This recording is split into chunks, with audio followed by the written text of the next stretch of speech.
નમસ્કાર વિદ્યાર્થી મિત્રો, એમજે ટ્યુશન ક્લાસીસમાં ફરીથી તમારા બધાનું હાર્દિક સ્વાગત છે। આજે આપણે ધોરણ 11 અને આંકડાશાસ્ત્ર વિશે જેનું ચેપ્ટર નંબર 2 એનો સ્વાધ્યાય 2.1 નો નવમો દાખલા વિશે આજે આપણે ચર્ચા કરવાની છે। તો નવમા દાખલાની અંદર શું કીધું છે? દાખલા નંબર 9। તો એની અંદર આપણને કીધું છે કે વર્ષ દરમિયાન શહેરમાં થયેલા અકસ્માતની સંખ્યા નીચે મુજબ છે, તે પરથી અનિવારક સતત આવૃત્તિ વિતરણ મેળવો। હવે અહીંયા તમને અકસ્માતની સંખ્યાની મધ્ય કિંમત આપેલી છે અને દિવસો આપેલા, એટલે કે આવૃત્તિ આપેલી છે। પણ અહીંયા મધ્ય કિંમત આપેલી હોય, હવે તમારે મધ્ય કિંમત વચ્ચે કેટલાનું અંતર છે બધા વચ્ચે એ જોવાનું છે। તો અહીંયા આપણે સૂત્ર મૂકશું, પેલી નીચલી સીમા, નીચલી સીમા બરાબર શું થશે? x એટલે શું થાય? મધ્ય કિંમત માઈનસ શું આવશે? 1/2 ગુણ્યા શું કરવાનું? c। જ્યારે પણ મધ્ય કિંમત આપેલી ત્યારે આ જ રીતના દાખલો ગણવાનો, પણ તમને વર્ગ લંબાઈ નો આપેલી તો મધ્ય કિંમત વચ્ચે જોઈ લેવાનું કે દરેક મધ્ય કિંમત વચ્ચે કેટલાનું અંતર છે। અહીંયા તમને બધા વચ્ચે 10-10 નું અંતર દેખાશે, તો c બરાબર કેટલા લેવાના? 10। તો અહીંયા x બરાબર એટલે પેલી મધ્ય કિંમત કેટલી આપેલી છે? 11.5 માઈનસ 1/2 ગુણ્યા શું કરશું આપણે? 10, એટલે કે 11.5 માઈનસ શું કરશું આપણે? 10 ભાગ્યા 2 કરશું એટલે કેટલા આવશે? 5। તો બાદ કરો તો કેટલા આવે છે? 6.5। હવે અહીંયા આપણને અનિવારક કીધું, આ કેવી મળી આપણને?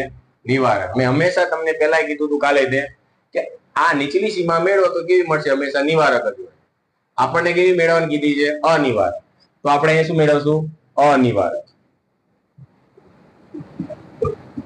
તો અનિવારક બરાબર આપણે આમાં જ્યારે આપણે નિવારક હોય ત્યારે શું કરીએ? 0.5 શું કરી દઈએ? માઇનસ કરીએ। સમજાય છે? આમાં આપણે શું કરવાનું છે? ઓલરેડી 0.5 માઇનસ કરેલા હોય તો આપણે શું કરવા પડશે? હવે પ્લસ કરવાના। તો આમાં આપણે શું કરશું? 6.5 વત્તા શું કરશું? 0.5 બરાબર શું મળશે આપણને? 7। હવે આ નિવારકમાં મળી ગયો। હવે આપણે શું મેળવશું? ઉપલી સીમા।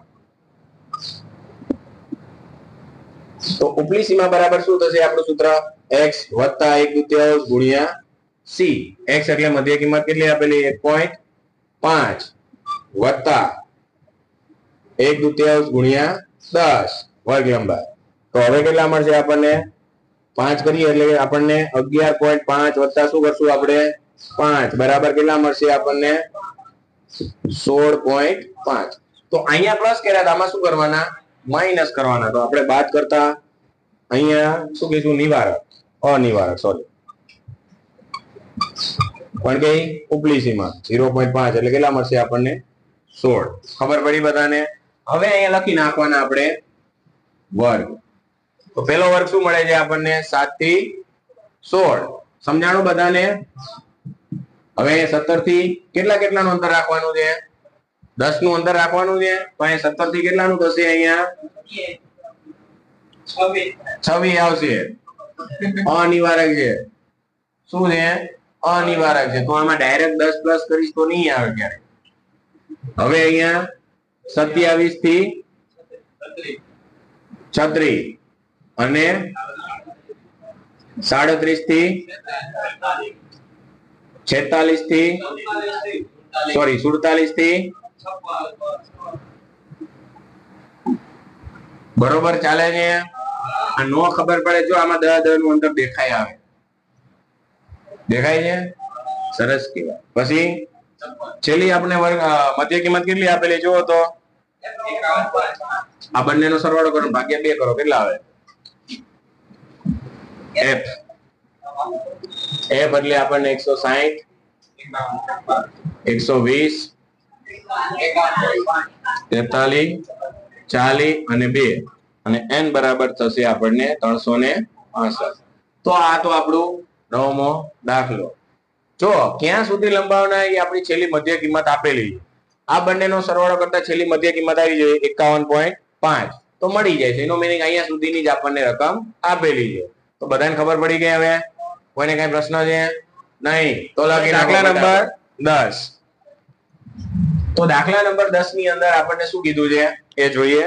તો નીચે આપેલી આવૃત્તિ વિતરણ ની વર્ગની સીમાઓ પરથી, આ વર્ગની સીમાઓ આપેલી છે એ પરથી શું કીધું? સીમા બિંદુઓ મેળવી આવૃત્તિ વિતરણ લખો. આપણે અહીંયા રકમ લખશું. વર્ગ આપેલા છે આપણને 1 થી 1.475. હવે તમારે એ વિચારવાનું કે કેટલું અંતર છે એ વિચારજો, પછી મને કહેજો.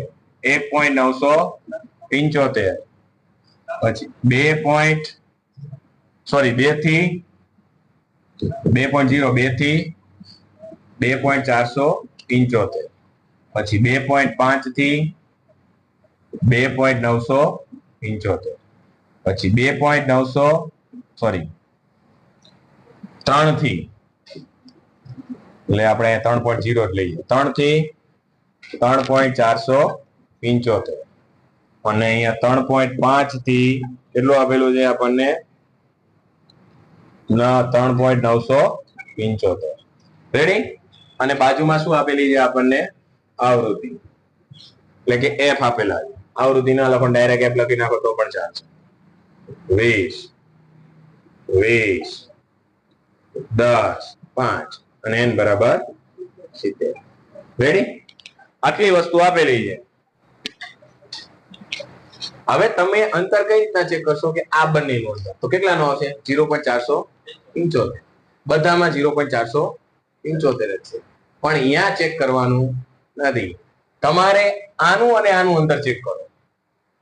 આ બંનેનું અંતર ચેક કરો ફટાફટ. કેટલું થાય છે? અને અહીંયા પછી આપણે વર્ગ લખશું બીજી વાર.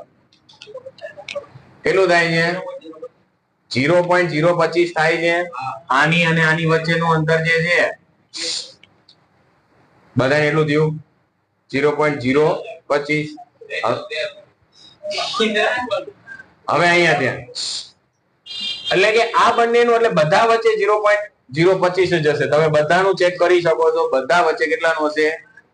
આ ઉપર આનું અને આનું જોવાનું છે. સમજાય છે? બધા વચ્ચે કેટલાનું અંતર હશે? 0.025 નું. તો એનો મીનિંગ કે અહીંથી અહીંયા પણ કેટલાનું અંતર હશે? 0.025 નું જ હશે.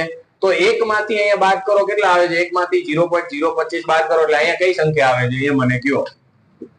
કઈ સંખ્યા આવે છે? 0.975. તો અહીંયા આવશે 0.975. આ મારી ભાષામાં શીખવાડું છું એટલે આ તમને ક્યાંય નહીં જોવા મળે. આ સિમ્પલ અને સાદી ભાષામાં. અહીંનું અંતર તમને ખબર પડી કે બધાને કેટલાનું છે, તો બધા વચ્ચે એટલું જ અંતર રહેવું જોઈએ. આ બધા વચ્ચે એટલાનું જ અંતર હશે. આમ ચેક નથી કરવાનું. આપણે શું કરવાનું છે? અધર સીમા અને ઉધ્વ સીમા વચ્ચેનું અંતર, એટલે કે આનું ને આનું ચેક કરવાનું.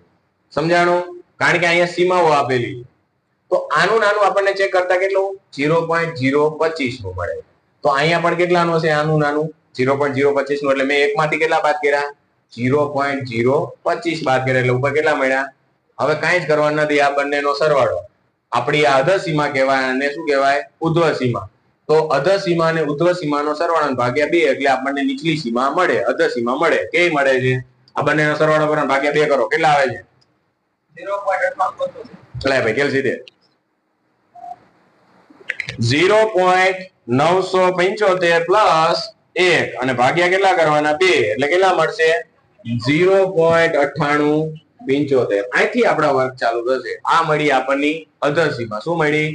અધર સીમા. આપણે જે સૂત્ર લખાયા હતા ને, અનિવારકમાંથી નિવારકમાં ફેરવવા માટે.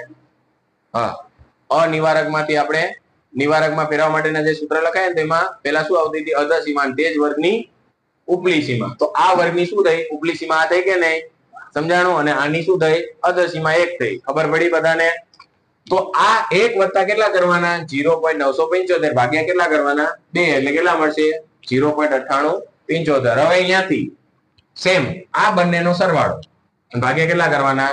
2 એટલે કે 1.475 પ્લસ 1.5 ભાગ્યા કેટલા કરશું? 2. તો 1.4875 આટલું અંતર મળશે. હવે 1.4875 અહીંયા લખી નાખવાનું. હવે શેનું આપણે કરશું? આનું અને આનું. સમજાય છે? તો 1.975 વત્તા 2 ભાગ્યા 2 એટલે કેટલા મળશે? 1.98. પછી 1.9875 થી આ બંનેનો સમજાણું? હવે આ બંનેનું તો 2.475 પ્લસ 2.5 ભાગ્યા કેટલા કરશું 2 એટલે કેટલા મળશે 2.4875 તો 2.4875